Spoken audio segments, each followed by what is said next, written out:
നീലാണ്ടൻ ഇറങ്ങി വാടാ. എടാ രാവുണ്ണി മുതലാളിന്റെ ഉപ്പും ചോറും നിന്ന് കൂറുമറക്കാത്ത മനുഷ്യന്മാര് നാട്ടിലുണ്ട്. നീലാണ്ടിന് ഇപ്പൊ എന്താ വേണ്ടേ? എന്താ വേണ്ടതെന്നോ? നീ ഇന്ന് കൈവച്ചത് ആരുടെ ദേഹത്താണെന്ന് അറിയോ? എന്റെ മുതലാളിയുടെ.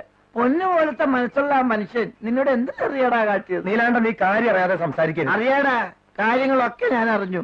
മൂക്കറ്റം കടം കയറി മുടിഞ്ഞാണ് നിൽക്കുന്നതെങ്കിലും അന്തിക്ക് കുടി കയറി ചെല്ലുമ്പോ എനിക്കവിടെ മനസ്സമാധാനം ഉണ്ടായിരുന്നു. ഇന്നലെ വരെ നീ അത് തകർത്തു, എന്റെ ജീവിതം തകർത്തു.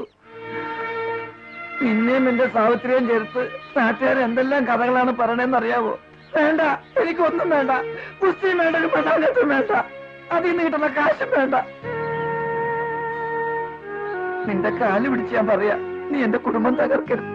നീലാണ്ട, നിന്റെ കുടുംബം തകർക്കാൻ വേണ്ടി വന്നൊന്നല്ല ഞാൻ, അത് സ്വരു കൂട്ടാൻ എന്നാലാവുന്ന സഹായിക്കാൻ വേണ്ടിയാ വന്നത് ഞാൻ. നീ എന്റെ ആരാ? തന്തയോ അതോ കൂടെ പോയപ്പോ?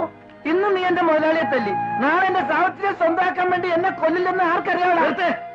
ഭാര്യയുടെ കെട്ടുതാലി മുതൽ മറ്റൊരുത്തിന് മുമ്പിൽ കാട്ടരുതാത്ത അവളെ പൊന്നരഞ്ഞാണ് വരെ പണയം വെച്ച നീ ഒരാണോടാ?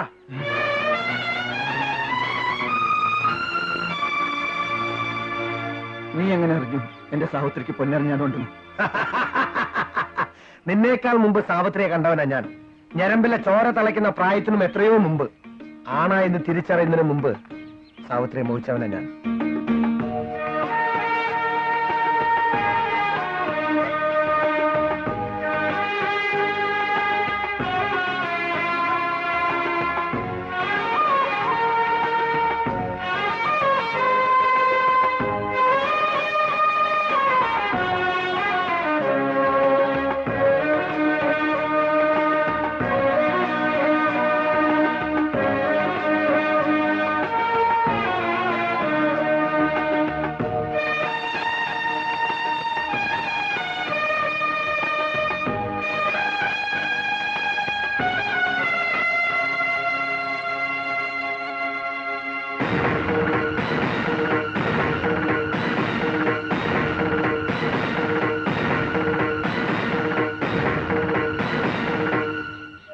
സാവിത്രിയുടെ മുഖമായിരുന്നു ഒരുപാട് കാലം എന്റെ മനസ്സിൽ.